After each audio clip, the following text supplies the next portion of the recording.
Hello. Punta kami ng Kalawit. Kalawit Island. So yan po guys yung aming sasakyan, inaayos na. So nandito kami sa Amore Point. Yung umandar na. Ayun. Ayun, umandar na ya.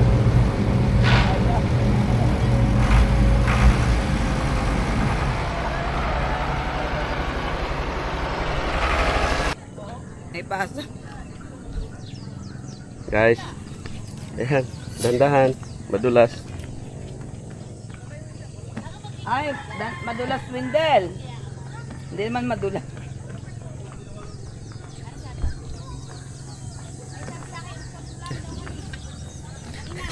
Takot. Come. Come.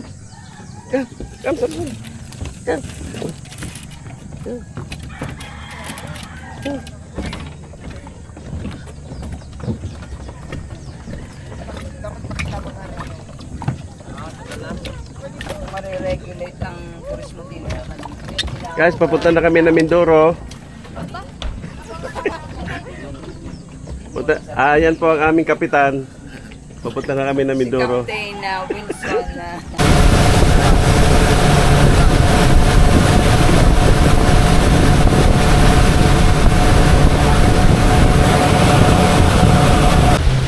Gitna lang daw, gitna. Parang nagpapatong pa.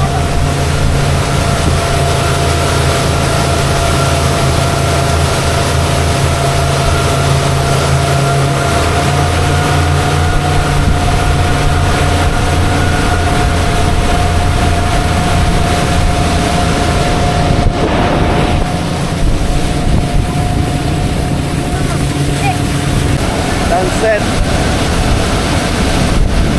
Pwede rin sabing sunset, pwede sabing sunrise. So yan po ay sunrise. Yan. Sunrise dito po sa Taal Lake. Meron po kami ensaladang talong na sobrang itim kasing itim ko. At mayroon 3 pirasong barbecue. Mamaya dadalawa na lang yan. Mamaya dalhan lang, inubos na Tasya. Yan. Aray na wala. Mga bantay. Mga bantay sa lakay. Yan. Yan na may tulya po, mga kaibigan. Ilala ko na nga to. Bawal sa At yan, aso.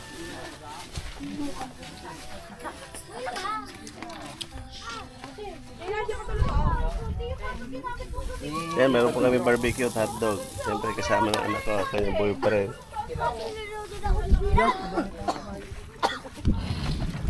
At tari po, yung tilapyang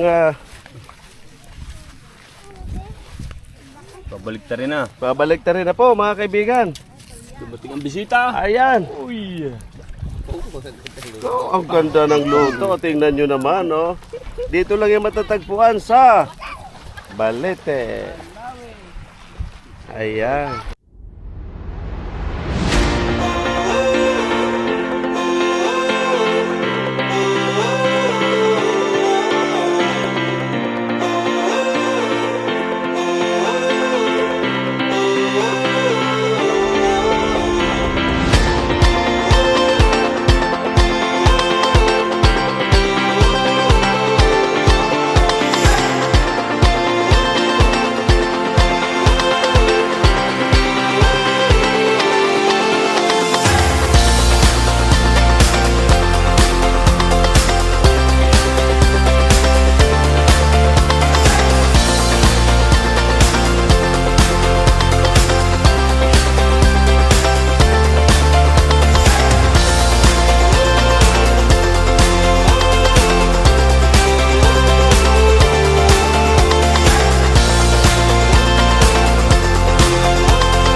sa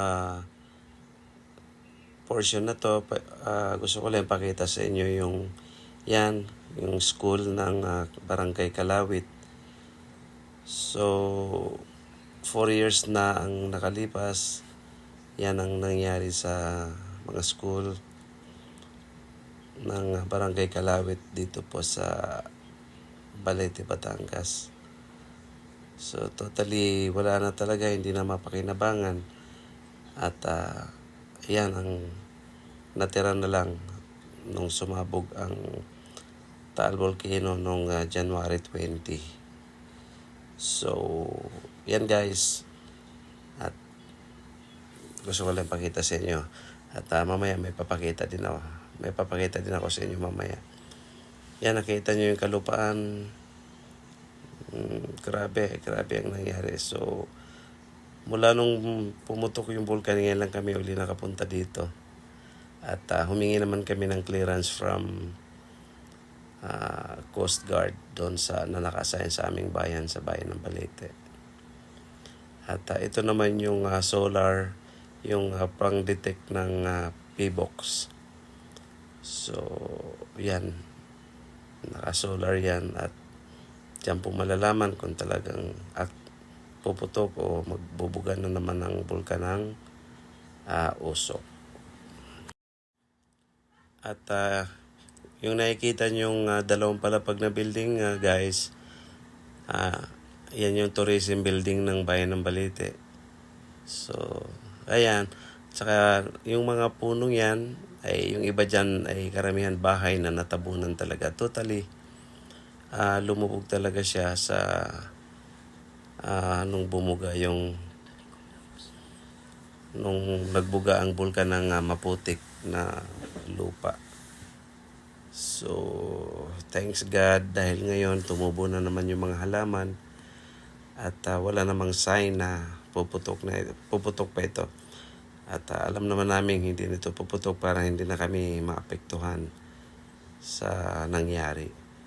So, salamat sa inyong panonood. Naway i-like nyo ang video ito at naway pagpalain tayo ng Diyos at syempre ako'y humihiling sa inyo na please subscribe sa aking channel para may maipapakita pa ako sa inyong mga bagong video regarding sa kalikasan at sa iba pang mga videos na gagawin ko. Okay guys, God bless. Hanggang dito na lang. Thank you and ingat kayo lagi.